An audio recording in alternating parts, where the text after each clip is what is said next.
Good evening दोस्तों, good evening बच्चों।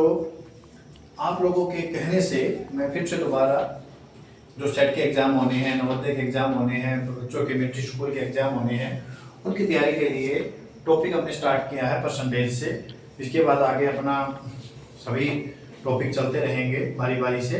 सबसे पहले परसेंटेज के अंदर जो बच्चों के सामने सबसे ज़्यादा समस्या आ रही है वो क्या है कि कई बार सम आता है इसी प्रकार का परसेंटेज का कि संख्या को पहले 10% से वृद्धि की जाती है तथा बाद में 10% की कमी की जाती है, तो संख्या के मान में कितने प्रतिशत की कमी या वृद्धि होगी।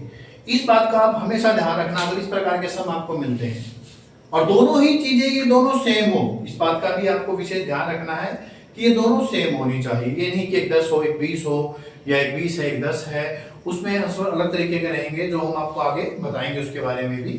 लेकिन अगर ये दोनों बिल्कुल सेम है और पहले वृद्धि हो रही है फिर कमी हो रही है, तो आप हमेशा याद रखना इस बात को कि हमेशा कमी ही होगी। हमेशा क्या होगी? कमी ही आएगी परसेंटेज के अंदर। तो सीधी ही बात है हमारी, ये दो वृद्धि वाले ऑप्शन दोनों ही गलत हो जाते हैं, कमी वाला आंसर आएगा। अब ये जो कमी वाला आंसर आता है तो कितनी कमी होगी? 10% होगी या 1%? कई बार बच्चों का मानना है, कई बार बच्चे इस चीज का भी विशेष ध्यान देते हैं, कई बार कर भी जाते हैं बच्चे कि 10% की वृद्धि हो रही है, 10 की कमी हो रही है, तो कोई फर्क ही नहीं पड़ रहा। सर ये ऑप्शन चारों ही गलत है, क्योंकि ऑप्शन ये आना चाहिए था कि कोई फर्क नहीं पड़ता, संख्या वैसी की वैसी रहेगी, जो कि ऐसा नहीं है। उसमें फर्क होगा, कमी आएगी। अब कमी कितनी आएगी वो हम यहाँ जानते हैं। आप इस चीज के ऊपर ध्यान से देखिए, 10% की वृद्धि, पहले क्या कर रहे हैं हम? 10% की वृद्धि की जा रही है। क्या की जा रही है? वृद्धि 10% की। उसके बाद क्या होती है? 10% की कमी। तो 10% की कमी हो रही है। अब आपको याद रखना, मैंने बता दिया कि आंसर हमेशा कमी में आएगा। तो वृद्धि वाले तो दोनों ऑप्शन हम पहले ही काट चुके हैं। अब कमी वाला देखना है कितनी कमी होगी। तो उसके लिए हमें ध्यान रखना है पूरा 10 का नहीं, केवल ये 1, इसका 1 और इसका 1, ये 1 1 जो है इन को लाएंगे यहाँ। 1 मल्टीप्लाई 1 करो तो 1 आएगा, या हम 1 का स्क्वायर कर सकते हैं इसी संख्या का, क्योंकि दोनों सेम है तो इसका स्क्वायर भी कर सकते हैं, जो कि आंसर क्या आएगा? 1। और हमें पता है किस में आएगा? कमी में। तो यहां पर क्या आ जाएगी? कमी आ जाएगी। तो हमारा राइट आंसर हो जाता है 1% की कमी। ये ध्यान रखना है।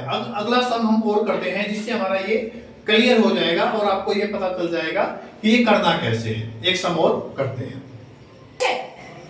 जैसे हमने पहले वाला सम किया था, यहाँ पर 10% की वृद्धि की जाती थी और 10% की कमी हो रही थी उसमें। अब यहाँ पर हम देख रहे हैं कि 20% की वृद्धि हो जाती है तथा बाद में 20% की कमी आ रही है। अब वही तरीका हम यहाँ पर लेते हैं सीधा, 2 और 2 मल्टीप्लाई 2 कितना आ गया? 4।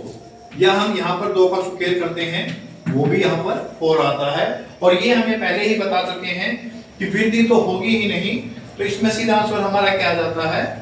ये वाला। और ये जो मैंने आपको बताया था कई बार ऑप्शन में दिया जाता है, कोई फर्क नहीं पड़ेगा संख्या में, और बच्चे अक्सर इसके ऊपर निशान लगा देते हैं। यही आपको ध्यान देना है कि फर्क पड़ता है कितना, कि इन दोनों संख्याओं का हम क्या करेंगे? स्टार्टिंग वाली जो 2 है इसका स्क्वायर कर देंगे। अब आपके सामने ऐसा ही सब मैं देता हूं, आपको कमेंट करके उसको आंसर देना है उसका, और देखते हैं कि बच्चे कितनी जल्दी वो इस प्रश्न का आंसर देते हैं। मैं आपके सामने तीसरा क्वेश्चन रख रहा हूं। अब आपके सामने मैंने तीसरा क्वेश्चन रखा है, किसी संख्या को पहले 30% वृद्धि की जाती है तथा बाद में 30% की कमी की जाती है, तो संख्या के मान में कितने प्रतिशत की कमी या वृद्धि आएगी होगी। अब आपको ये आंसर बताना है और जैसे मैंने आपको समझाया उसी तरीके से आपको उसको फॉलो करते हुए इसका आंसर देना है।